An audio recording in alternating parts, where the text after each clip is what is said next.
Olá, seja bem-vindo ao nosso curso de faturação para empreendedores. Hoje é a nossa quinta aula e hoje o tema vai ser os orçamentos e o fluxo mais comum na troca de documentos entre cliente e fornecedor.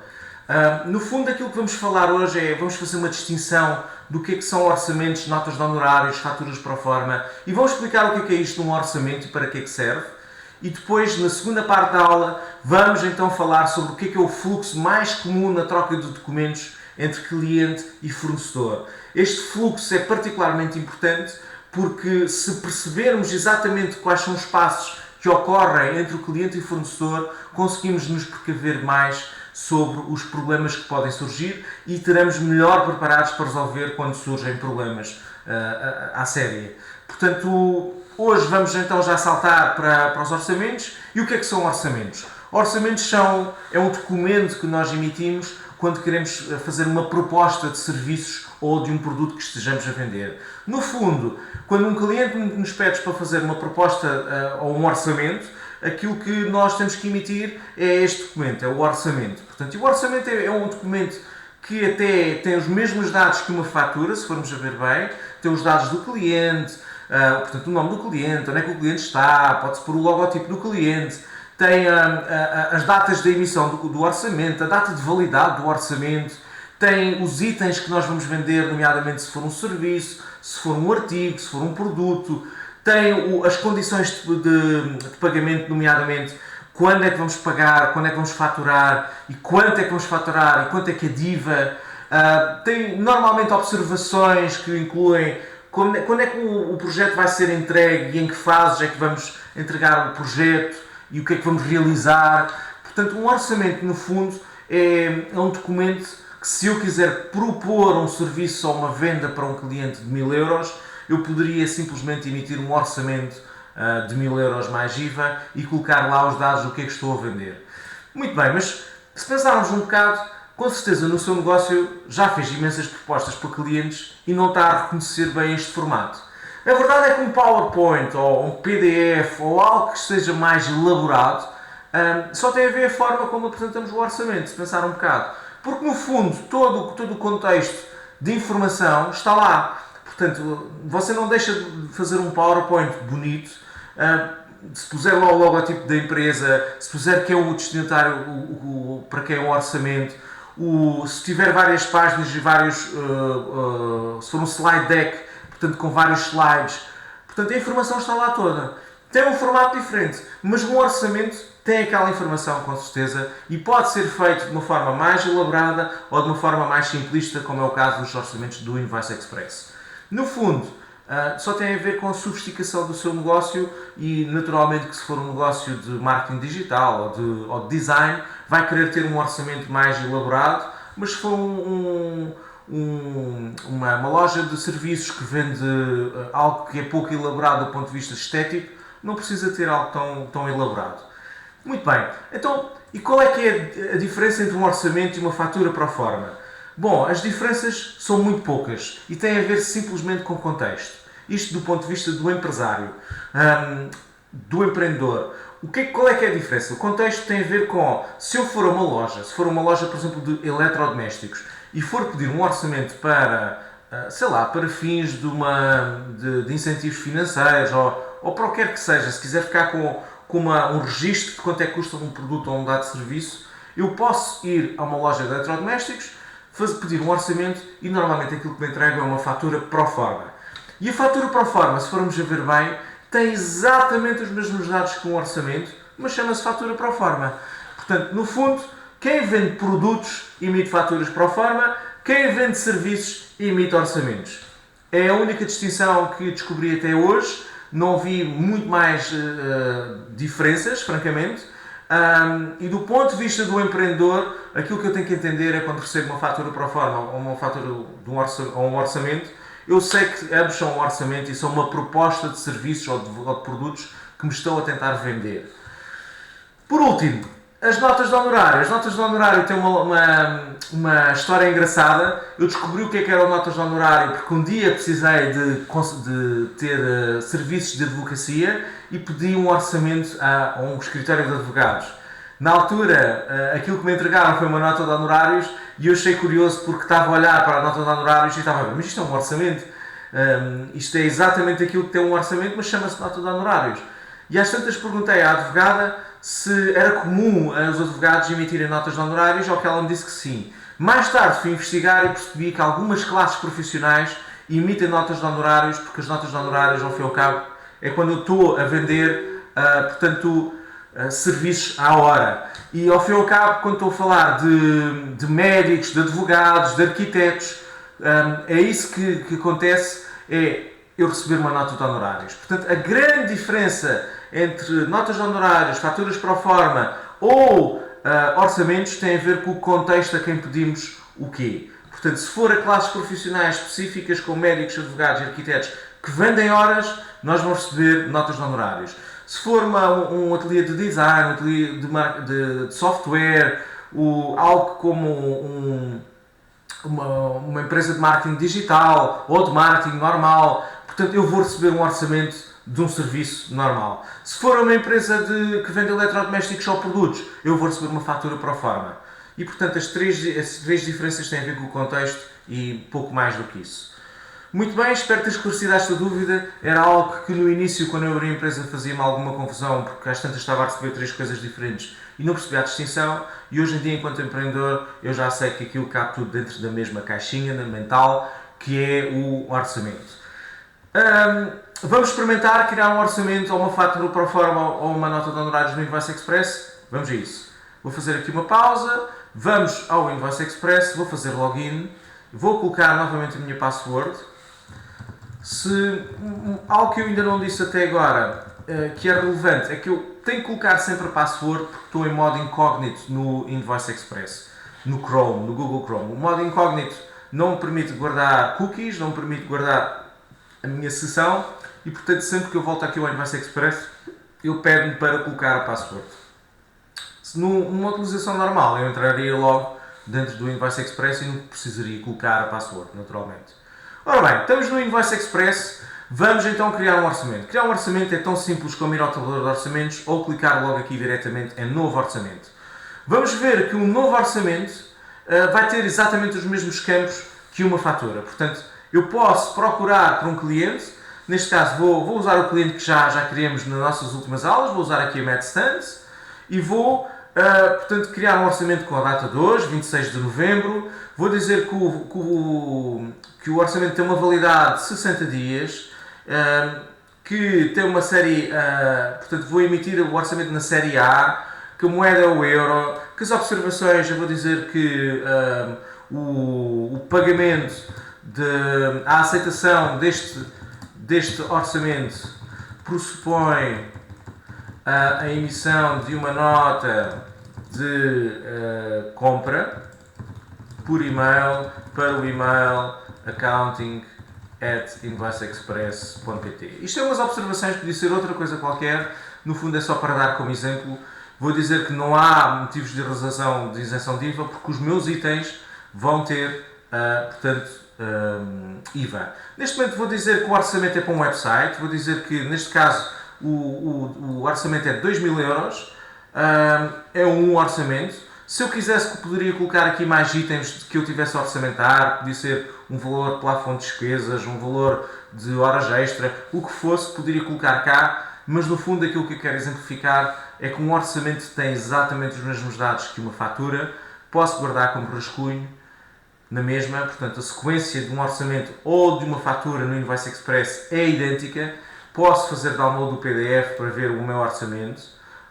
Se eu tiver configurado, portanto, o logotipo da minha empresa, o orçamento vai ter o logotipo da minha empresa, neste momento não tenho, neste caso ainda é um rascunho, mas no fundo estamos a ver que um orçamento é muito semelhante a uma fatura. Se eu finalizar, portanto, o orçamento fica final, posso mandar para o meu cliente por e-mail, posso enviar diretamente aqui pela interface do Invoice Express, posso inclusive mandar um SMS se assim achar interessante, portanto, e neste caso eu mando o e-mail e o SMS para o meu cliente, ao mesmo tempo que o cliente recebe o e-mail, receberia também um SMS a avisar que tinha recebido o orçamento, e se por acaso mais tarde o cliente aceitar o orçamento, eu só tenho que clicar aqui e dizer que o orçamento foi aceito. A partir deste momento posso copiar como fatura, porque certamente vou ter que faturar aquilo que foi proposto neste orçamento. Eu não vou avançar neste passo, só vou dar aqui destaque a mais um pormenor. É que se eu criar um orçamento, se eu quiser criar uma fatura pro forma, a única diferença é que tenho que escolher nova pro forma ou nova nota de honorários. Isso está dentro do tabulador de orçamentos, portanto, eu tenho por omissão um novo orçamento, tenho a nova fatura pro forma ou tenho a nova nota de honorários. Portanto, só tenho que escolher qual é que é o tipo de documento que quero emitir. Eles vão ficar todos aqui na secção de orçamentos, mas a diferença aqui é um clique. E, portanto, a diferença principal também é que em vez de dizer orçamento dentro do PDF, vou voltar aqui a abrir, onde é que ele está. Aliás, aqui, em vez de dizer orçamento, vai dizer fatura pro forma ou vai dizer nota de honorários. Portanto, se for da classe médica ou se for um advogado, pode emitir notas de honorários no Invoice Express ou pode emitir faturas pro forma se estiver a vender produtos. O Invoice Express não é um produto que foi desenhado a pensar em empresas que vendem produtos. Nós não temos gestão de estoques porque focamos em empresas que vendem serviços ou vendem horas. Portanto, nesse caso, aquilo que sugiro, portanto, se vender serviços ou orçamentos, é criar uma nova proforma, uma nota de honorários. Muito bem, vamos voltar à nossa apresentação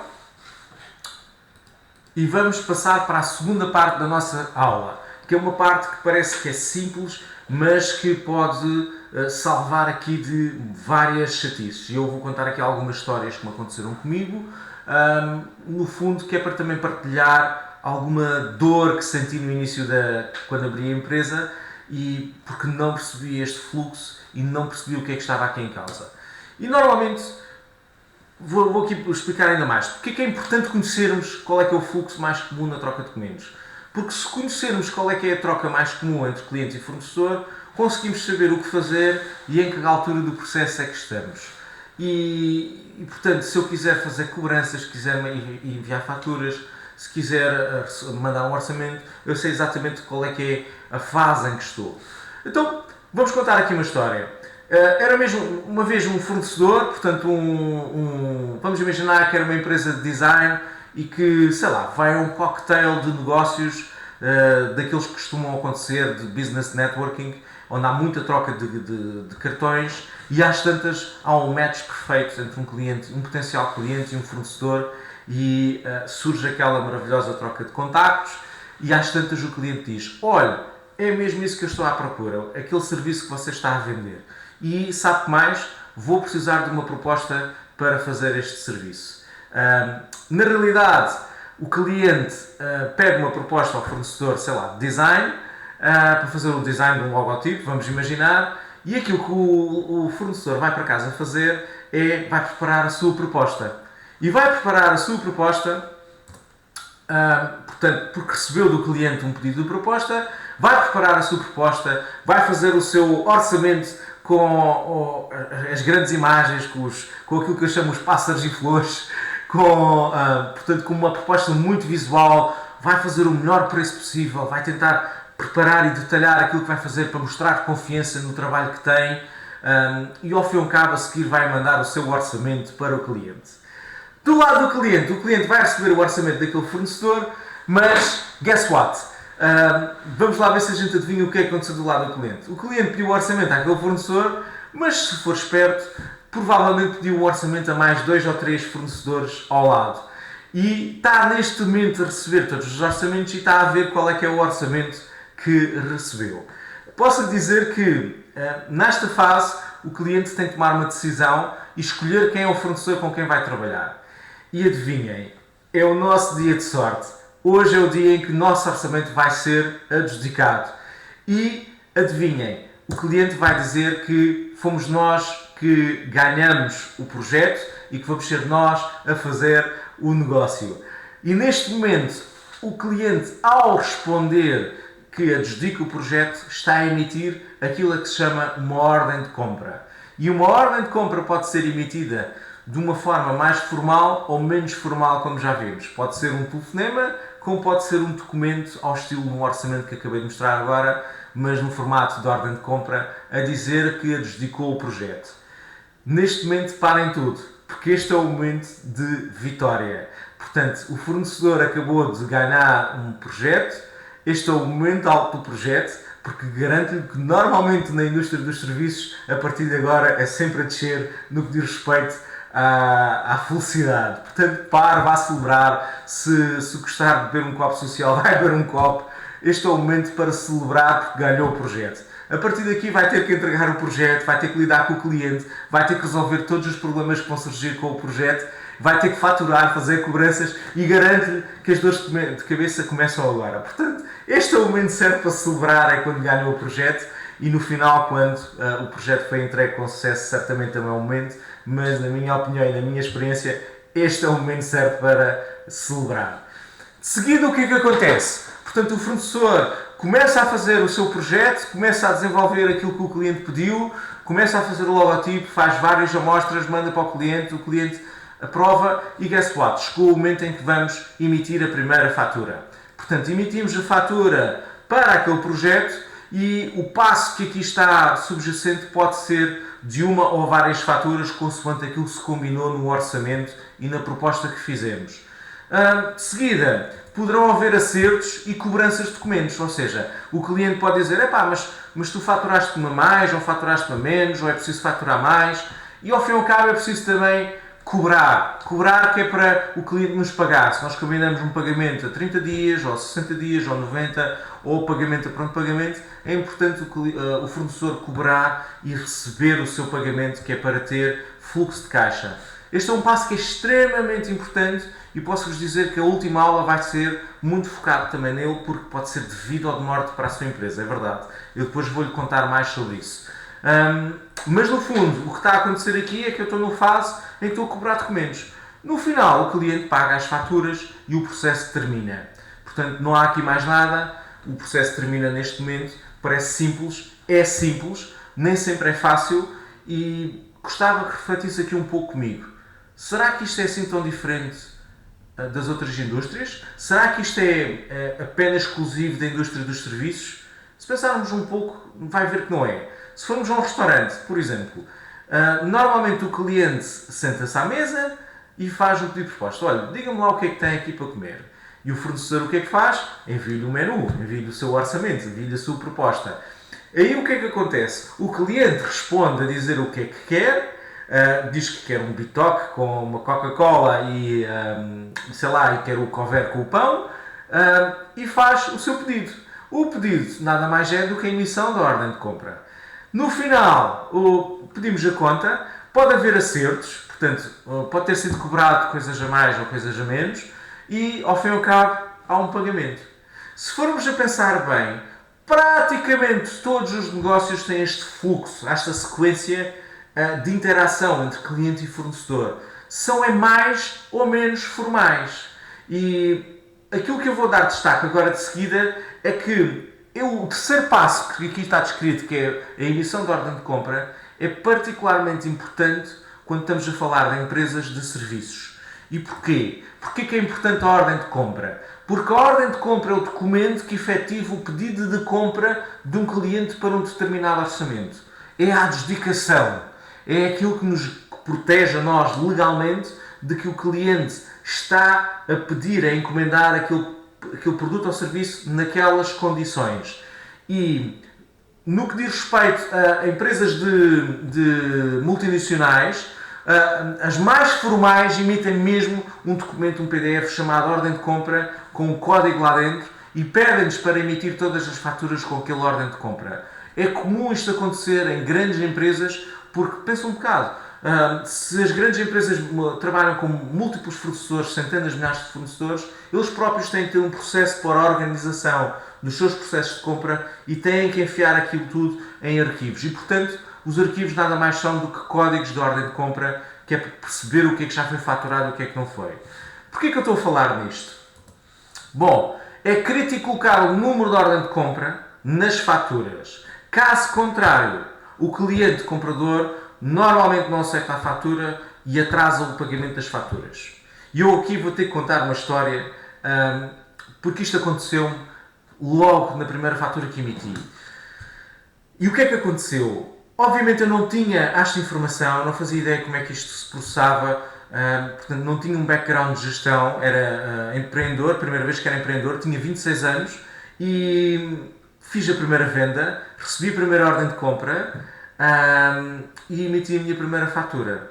E como era uma multinacional, estamos a falar de uma empresa que pedia e exigia aos seus fornecedores, fazia parte das condições de pagamento, ser a 60 dias.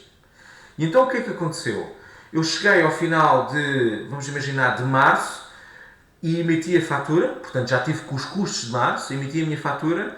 Final de abril não recebi, 30 dias. Final de maio não recebi, 60 dias. E era suposto receber no final de maio. Portanto, entre maio e início de junho era suposto receber. Pá, e fiquei sentado à espera, portanto, à espera que o dinheiro caísse na conta e não caiu. Às tantas perguntei o que é que se passava, o que é que poderia ter acontecido. Ao que me responderam que não receberam a fatura. E eu fiquei a estranhar. Não receberam a fatura? Vamos, está aqui a fatura, enviei.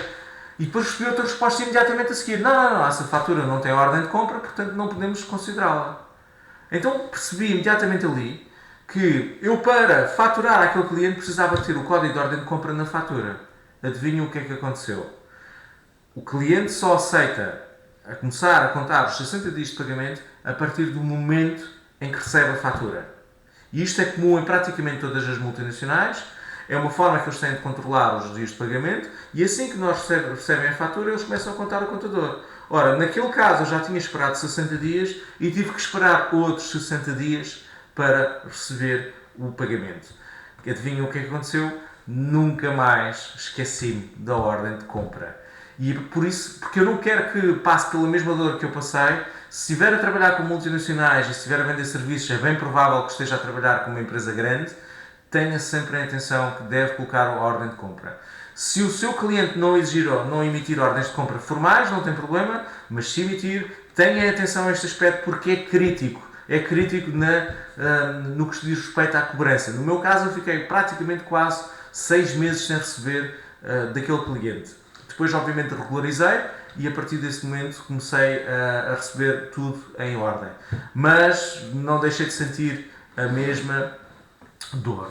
Ora, onde é que se coloca o número de ordem de compra numa fatura? Se eu voltar aqui ao Invoice Express e for emitir aqui uma fatura, olha, até podemos usar aquele exemplo.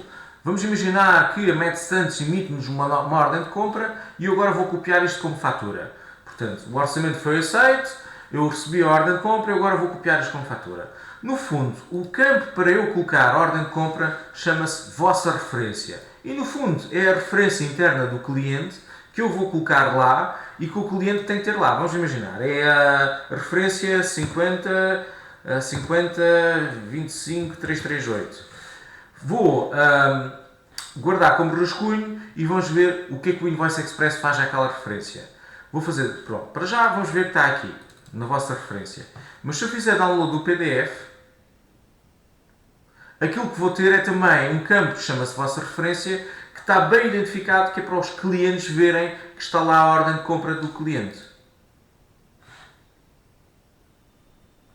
Ora bem, cá estamos. Onde é que ele está? Vossa referência.